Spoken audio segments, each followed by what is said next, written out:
side is stuck, which is what we're getting into today.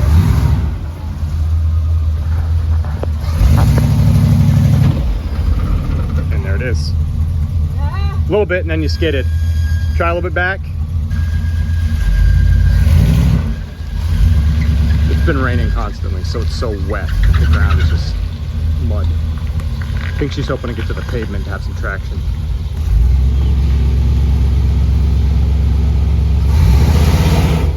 Almost made it to the... Almost made it. So close. There it is. You're on pavement. You should be able to go. Can you please stand on the other side of the road? It's a blind rise, and if I get stuck, Yep. they're gonna hit me. All right, I'll get to where I can see.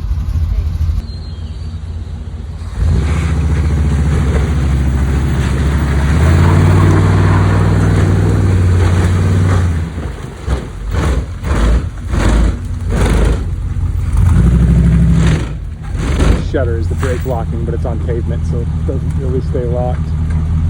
Wow. All right, she should be able to back up.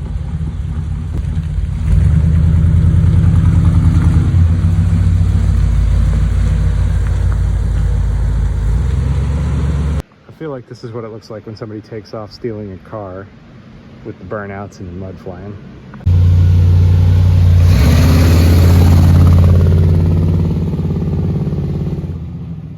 And off she goes. All right. All that drama was basically to turn around to get the axle that I want to work on the concrete slab over here.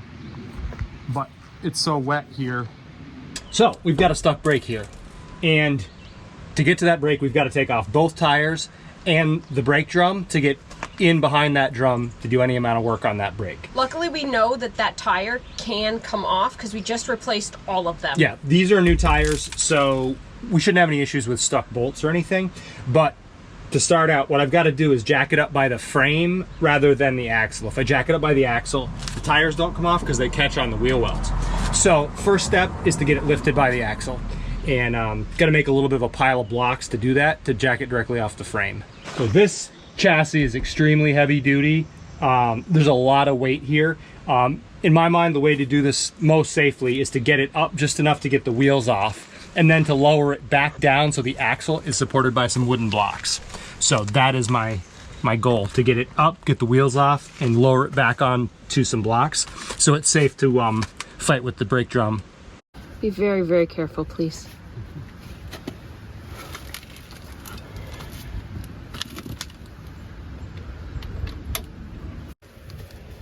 This is the bar I hope I never need, but occasionally I need it.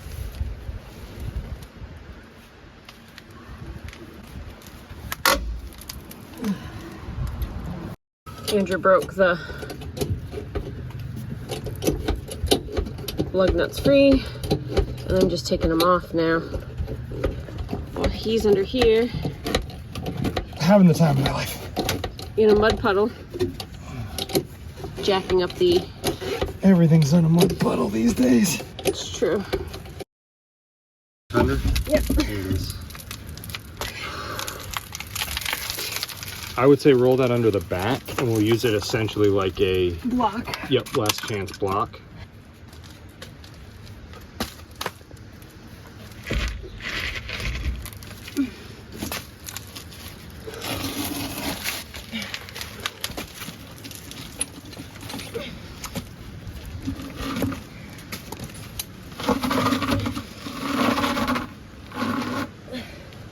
That's the weight of the body coming back down. I can hear it compressing that wood. Yeah. It's like a Rice Krispie treat. I think we need to come up with a better way. Yeah, it's gonna want to crab the other way, so it's almost like we need to jack up that side.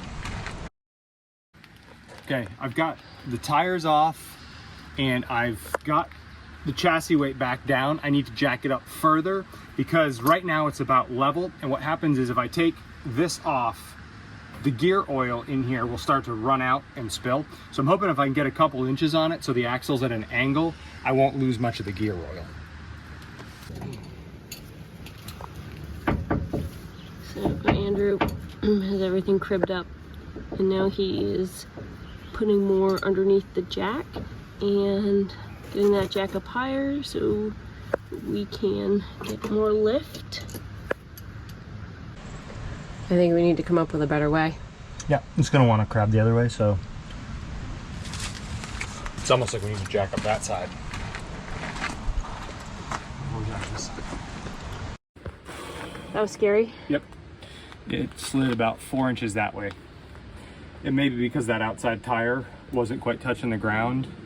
The way the dualies work, sometimes your outside tire, if it's riding on something, the one will be up high. I don't know. I miscalculated something here. This tire really wasn't firm on the ground because the inside tire was still on the edge of my concrete slab. So when I got to a certain tipping point, that outside tire moved to the ground, and it moved about 4 inches this way, which was pretty scary on the other side that's jacked up. Here we go again. Again. I did some really good work trying to get it moving with all that mud. Look at that, Andrew. All right. Sprayed everywhere. What's next? All right, we've got this jacked up and stable. There's 3 points of contact on the frame, on the axle, and then the jack stand here on the, I forget what you call it.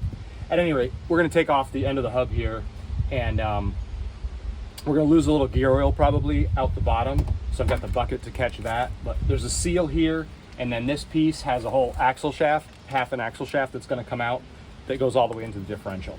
So once we pull that out, then we can possibly get the drum off if it's not too stuck.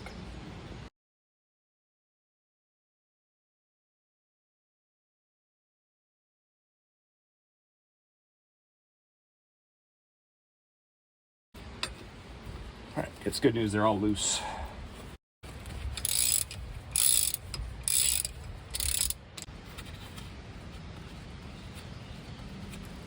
I can smell the gear oil. Right about here, we took a couple minutes break. A local police officer stopped by to ask us a few questions about Dreamboat. Yes, we didn't, did we? Oh well. It's nice to have them stop by and say hello. Yeah, check in on the project. Small town things. Dreamboat's pretty popular. Everywhere he goes. Gonna tap it? Yeah.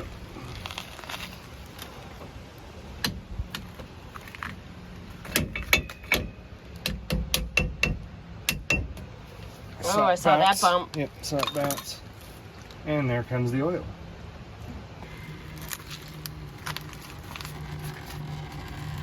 Yep, there it is.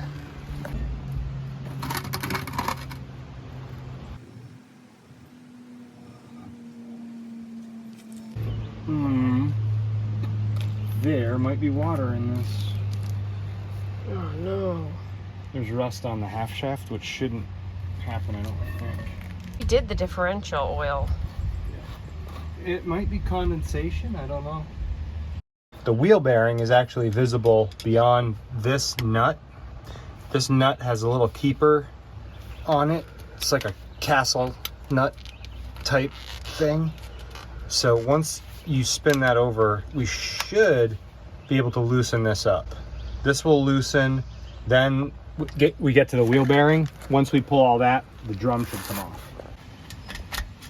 So this is not particularly tight. Like I've just by hitting my palm on the screwdriver, I was able to loosen it because you don't want it terribly tight against the wheel bearing. So we need a clean place to put this. Plastic bag, something. What do you got? I'm trying to remember if this ring comes out and then the if this second retention ring comes out and then everything comes loose, or if I don't need that ring right now and I just need to start working the drum free. I can't remember. Let's try to work the drum free. I don't like how that rocks when you pull on it, bud. It doesn't really budge. So maybe we need to get that extra.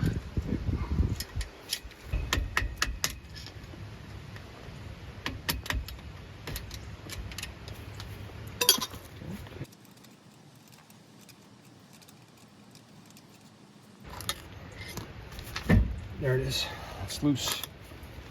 This is excellent news that slides.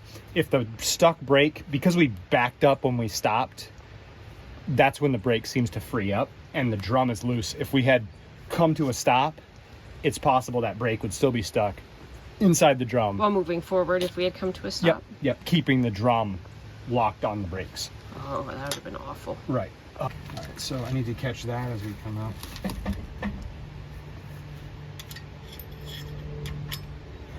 The ring on the right was held by the ring with the teeth on it.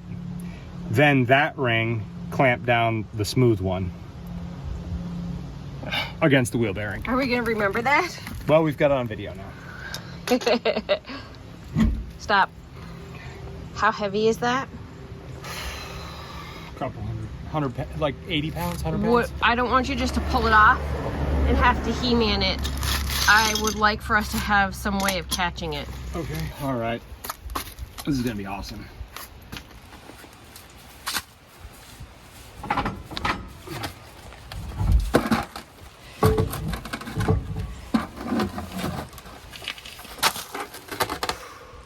All right, so that's the tube where the axle shaft goes. These are the threads that I just worked those pieces off. These are the surfaces that the wheel bearings run on. Here and here, there's a outer and an inner wheel bearing. Okay, past that, this is the brake assembly that we're looking at. And again, these are drum brakes and they expand outward and would contact essentially where my hand is where the drum runs on the outside. So when we activate the brakes, they squeeze outward. But these things should have a self-adjusting unit down here that keeps them from over tightening. And we don't know if that's messing up or for some reason they're not releasing. So I've got to do a little investigation here and figure it out. I can tell you that all these corners are cracked around the brake shoes, and one of them was loose in the bottom of the gear rail. I think there's a corner missing here, and that one's cracked right here. So those chunks of brake shoes may be causing the issue, or, well, we got to investigate. The light is really nice under here. It's reflecting off of this Airstream. Yeah.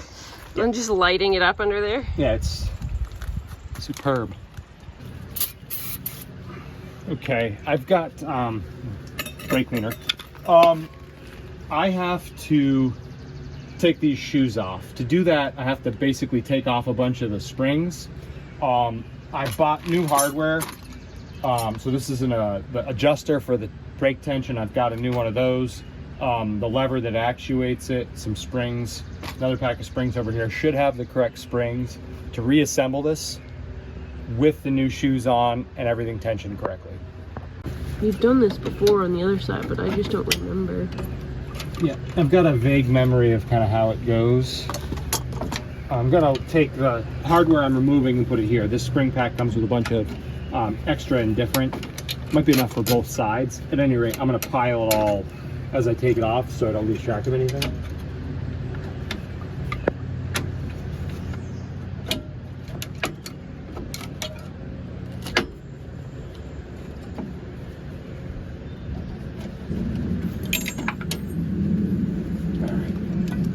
And that spring, yeah. This spring here. Okay.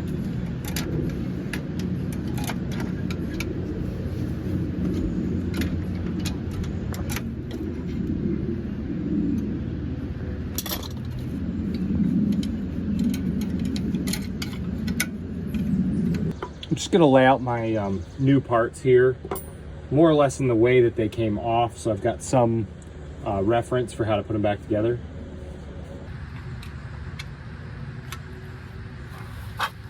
Little C-clip, I'm trying to keep it from flying. Okay. I was happy to get the parts to reassemble this before they closed about 5 o'clock this evening. However, I get back and compare the widths on the brake shoes and it doesn't look like they're quite the same. Now, I will say that all the mounting holes appear to be the same, but the width of the shoes is left. And I just don't know if they're making a thinner shoe that's supposed to fit this now. It seems like this thing needs all the brake surface that it can get. So I'm gonna put these back in the box and go there tomorrow morning when they open and see if they've got a wider one.